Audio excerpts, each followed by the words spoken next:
দীর্ঘদিন ধরে আপনি ইতিমধ্যে গণমাধ্যমে অনেক কথা বলছেন এবং হচ্ছে যে আপনি এই বিশ্ব রাজনীতি নিয়ে চিন্তা করছেন, শুধু দেশের রাজনীতি নয়। সেটি হচ্ছে যে দেশের যে একটি ক্লান্তিকাল চলছে, এই ক্লান্তিকালে আপনাদের কোনো বা ধর্মভিত্তিক যে রাজনীতিগুলো আছে তারাও কিন্তু একজোট হচ্ছে, তারা বিভিন্ন সময় বিভিন্ন কথা বলছে, সভা সমাবেশ করছে, একজনের সাথে আরেকজনের বিরোধিতা দেখা যাচ্ছে এবং কেউ আবার জোট করার চিন্তা ভাবনা করছে। সবকিছু মিলে আপনি কিভাবে দেখছেন আর কি সবকিছু? দয়াময় আল্লাহ তাআলার নামে শুরু করছি। সত্য মানবতার মুক্তির উৎসব প্রাণাধিক প্রেরণের বিরুদ্ধে সালাতু সালামের সাথে শুরু করছি। আপনি খুবই গুরুত্বপূর্ণ সময় উপযোগী প্রশ্ন করেছেন। বাংলাদেশের বর্তমান আর্থসামাজিক রাজনৈতিক অবস্থা খুবই ভয়ঙ্কর। দেশ রাষ্ট্র এখন বিধ্বস্ত। বিশেষভাবে বিগত 5 আগস্টের যে পট পরিবর্তন, এরপর জনগণের যে আশা আকাঙ্ক্ষা ছিল সেটার সম্পূর্ণ একটা বিপরীত পরিস্থিতি তৈরি হয়েছে। বিগত 5 আগস্ট বিগত সরকারের পতন, একটা নতুন সূর্যোদয়ের আমরা অপেক্ষায় ছিলাম, সেজন্য আমরা কাজ করেছি। বিগত 5 আগস্ট বিগত সরকারের পতনের পিছনে এটা দেশের কোনো একক দলের কারণে নয়, একক গোষ্ঠীর কারণে নয়। এখানে বিভিন্ন রাজনৈতিক দল, একই সাথে দলের ঊর্ধ্বে এখানে জনমানুষ ব্যাপকভাবে অংশগ্রহণ করেছে। যখন দেখেছে যে হত্যাকাণ্ড হচ্ছে এবং বিগত সরকারের প্রতি মানুষের একটা ক্ষোভ ছিল যে প্রশাসনের নির্বাচন হচ্ছিল, গণতন্ত্র ছিল না, বিভিন্ন কারণে আমরা বিক্ষুব্ধ ছিলাম। আমরাও সে 15 বছর আগে থেকেই স্বৈরতন্ত্রের বিরুদ্ধে, গণতন্ত্রের পক্ষে, মানবাধিকারের পক্ষে, মিথ্যা মামলার বিরুদ্ধে, যে কোনো, শুধু আমরা আমাদের দল নয়, যে কোনো দলের বিরুদ্ধে যে রাজনৈতিক নিপীড়ন, সবকিছুর বিরুদ্ধে আমরা সোচ্চার ছিলাম। কিন্তু 5 আগস্ট জনগণের আশা আকাঙ্ক্ষার সাথে বিশ্বাসঘাতকতা হয়েছে। আমরা দেখেছি যে অন্তর্বর্তী সরকার এসেছেন, তারা, আমরা আশা করেছিলাম, যেটা অনিবার্য প্রয়োজন ছিল, শুধু আমাদের আশা নয়, যে গণতন্ত্রের লক্ষ্যে জনগণ কোনো একক দলকে ক্ষমতাসীন করার জন্য নয়, কিংবা কোনো একক দলের ডাকেও কেউ আসে নাই, বা কোনো 5 আগস্টের যে আন্দোলন, এর আগের যে জুলাই আন্দোলন, সেটা কোনো একক দল বা একক ব্যক্তির ডাকে কেউ আসেনি। জনগণ স্বতঃস্ফূর্তভাবে এসেছে। সবারই আকাঙ্ক্ষা ছিল যে রাষ্ট্রটা মুক্ত হবে, রাষ্ট্রটা সবার হবে, গণতন্ত্র ফিরে আসবে, গণতান্ত্রিক অধিকার, ভোটাধিকার, নাগরিকত্ব ফিরে আসবে, খুন জুলুম, অবিচার, গুম, সন্ত্রাস এবং দুর্নীতি এসব দূর হবে, যার যার মতপথ নিয়ে সবাই চলবে। কিন্তু সেই আশা ধূলিসাৎ করে দেওয়া হয়েছে।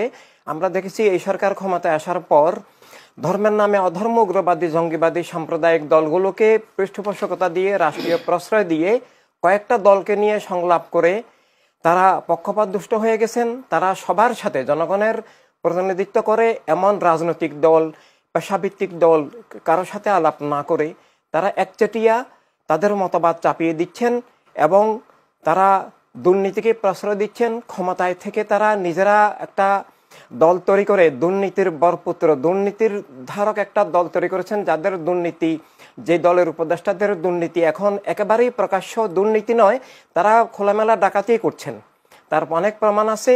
এবং এভাবে তাদের প্রশ্রয়ে পালিত ধর্মের নামে অধর্ম, উগ্রবাদী, সাম্প্রদায়িক, জঙ্গিবাদী দলগুলো মাজার ভাঙছে, মসজিদ, মাদ্রাসা, খানকা দখল করছে, ইমানি আকিদার ধারক সুন্নি পীর আলেমদেরকে হত্যা করছে, আমাদের কাছে ডকুমেন্ট আছে, এবং রাষ্ট্র দলীয়করণ করছে, তাদের দলের বাহিরের লোকদেরকে চাকরিচ্যুত করছে, কলকারখানা বন্ধ করে দিচ্ছে।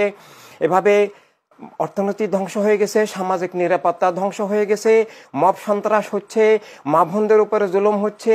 এভাবে এখন আপনি ধর্মের নামে দলগুলোর কথা বলেছেন। ধর্মের নামে দল আর ধর্মের রাজনীতি সম্পূর্ণ ভিন্ন জিনিস।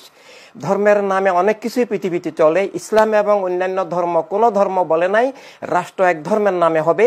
কোনো একটা দল ক্ষমতায় গিয়ে তাদের দলীয় মতবাদকে ধর্মের নামে চাপিয়ে দিবে, অন্য ধর্ম মত নিষিদ্ধ করে দেবে, অন্য মতবাদ নিষিদ্ধ করে দিবে, এটা কোনো ধর্ম বলে নাই। আল্লাহ রাব্বুল আলামিন সব মানুষের স্রষ্টা, মালিকিন্নাস, রাব্বিন্নাস, ইলাহিন্নাস। আল্লাহ তাআলা আমাদের প্রিয় নবীকে কোরআনুল কারীমে ঘোষণা করেছেন রাহমাতুল লিল আলামিন, সব মানুষের জন্য রহমত। এবং আমাদের প্রিয় নবী ইসলামের যে রাজনৈতিক দিশা দান করেছেন, ইসলাম আত্মিক রাজনৈতিক যে জীবনের সবদিকে পূর্ণাঙ্গ দিন, ইসলামের যে রাজনৈতিক দিশা, সেটা হচ্ছে সব মানুষের, মুসলিম অমুসলিম নির্বিশেষে প্রতিটি মানুষের সমান নিরাপত্তা, অধিকার, স্বাধীনতা, মর্যাদা, মালিকানা ভিত্তিক রাষ্ট্রের লক্ষ্যে সব মানুষের প্রতিনিধিত্বশীল, সব মানুষের মানবাধিকার রক্ষক, সব মানুষের কল্যাণে, সব মানুষের ভালোবাসা ভিত্তিক মানবতার রাজনীতি। তো সেই যে সর্বজনীন মানবতার রাজনীতির মধ্য দিয়ে সর্বজনীন মানবতার রাষ্ট্রের লক্ষ্যে যে ইসলামের রাজনীতি এবং সব ধর্মেরই সেটা রাজনৈতিক দিগদর্শন, সেটাকে উৎখাত লঙ্ঘন করে বর্তমানে ধর্মের নামে যে দলগুলো, ইসলামের নামে এবং অন্যান্য ধর্মের নামে দুনিয়াব্যাপী, এগুলা কোনোটাই ধর্মের দল নয়। এগুলা ধর্মের নামে ধোঁকা, প্রতারণা, ধর্মের নামে ধর্মের আবেগ অনুভূতিকে ব্যবহার করে ধর্মের নামে নিজেদের মতবাদ চাপিয়ে দিয়ে ধর্মকে ধ্বংস করা, রাষ্ট্রকে জবরদখল করা এবং খুন জুলুম অবিচার চালানো, এভাবে এই গণতন্ত্র হত্যা করা, ধর্মের নামে রাষ্ট্র আজকে ইসরায়েল, ধর্মের নামে রাম রাষ্ট্র, ধর্মের নামে উপমহাদেশ ভেঙে ফেলা হয়েছে, ধর্মের নামে পাকিস্তানের চরিত্র আমরা দেখেছি 71-এ এবং আগে পরে, এবং এখনো ধর্মের নামে দলগুলো আফগানিস্তানের তালেবান চক্র এবং তাদের এজেন্টরা এখানে ধর্মের নামে কাজ করছে, যারা মা বোনদের জীবন, মানবতা, অধিকার স্বীকার করে না, মা বোনদেরকে ওরা ইয়ামে জাহেলিয়তের দৃষ্টিতে দেখে এবং এখনো বলছে বাংলাদেশকে আমরা তালেবান রাষ্ট্র বানাবো, অর্থাৎ মা বোনদের লেখাপড়া নিষিদ্ধ করবে। ইসলামের আসল ধারা অর্থাৎ আমাদের প্রিয় দেওয়া শান্তিময়, কল্যাণময়, প্রেমময়, সব মানুষের অধিকার ভিত্তিক মানবিক গণতান্ত্রিক যে আসল ইসলাম, সেটাকে ধ্বংস করে তাদের গোষ্ঠীবাদী স্বৈরতা কায়েম করবেন, যেমনভাবে ক্যাবলাভূমি আল্লাহ রবে সৌদি গোত্রবাদ কায়েম আছে। তো এই জন্য বাংলাদেশে এবং দুনিয়ার কোথাও আসলে ইসলামের আসল শিক্ষাভিত্তিক যে ধর্মের রাজনীতি সেটা পৃথিবীতে বর্তমানে নাই। এবং ধর্মীয় দল হইতে পারে, কোনো ধর্মকে প্রচার করার জন্য সেই ধর্মের দিশা দর্শনকে নিয়ে যে কোনো ধর্মের নামে, যে কোনো মতবাদের নামে, যে কোনো পেশার নামে দল হইতে পারে, কিন্তু দল আর রাজনৈতিক দল ডিফারেন্স আছে। রাজনৈতিক দল হইতে হলে সেটা রাষ্ট্রের সব মানুষের অধিকার স্বীকার করতে হবে, রাষ্ট্রের মালিক সবাই যারা করছে তারা কি তাহলে রাষ্ট্রের পরিপূর্ণ হচ্ছে স্বীকার করছে না? তারা না, করছেন না। তারা রাষ্ট্রকে জবরদখল, কুক্ষিগত, একক দলীয় করার, স্বৈরতন্ত্র কায়েমের কথা প্রকাশ্যে ঘোষণা করেন। তারা গণতন্ত্র অস্বীকার করেন। তারা তাদের দলীয় মতবাদকে, ওয়াহাবিবাদকে, মৌদুদিবাদকে, সালাফিবাদকে, শিয়াবাদকে তারা ধর্মের নামে চাপিয়ে দেন, যেটা আসলে ইসলামের সম্পূর্ণ বিপরীত। এভাবে এগুলো ধর্মের নামে ধোঁকা, প্রতারণা, মিথ্যা, ধর্মধ্বংসাত্মক ষড়যন্ত্র মাত্র। সেটি আমরা সেই বিষয়গুলো নিয়ে আরো বিস্তারিত আলোচনা করব। যেটি হচ্ছে যে আমরা দেখেছি যে তারা জোটবদ্ধ হচ্ছে, নির্বাচন করার জন্য চিন্তা করছে, 300 আসনে প্রার্থী দেবে এবং তারা নির্বাচন এবং আরো পরে চাচ্ছে যে ফেব্রুয়ারিতে নির্বাচন, অনেকেই চাচ্ছে না। সবকিছু মিলে যে অস্থির একটা অবস্থা আছে, সেখান থেকে উত্তরণের পথ কি, আপনি কি মনে করেন? সেখানে থেকে উত্তরণের পথ হচ্ছে দলের হাতে নয়, জনগণের হাতে।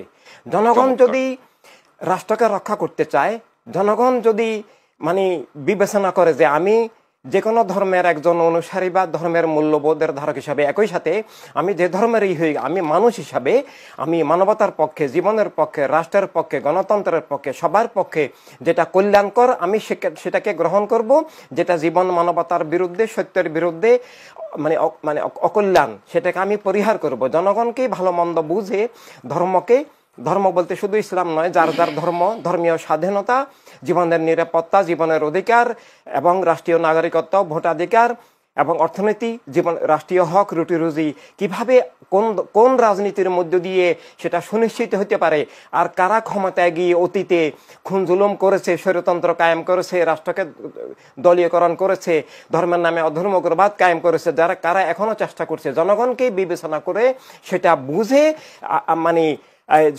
মানবতার পক্ষে ভোট দিতে হবে। চোর ডাকাতকে ভোট দিলে তো চোর ডাকাত ক্ষমতায় গিয়ে চুরি ডাকাতি করবে, এটাই স্বাভাবিক। সেটি জনগণ এবার হচ্ছে গত কয়েক বছর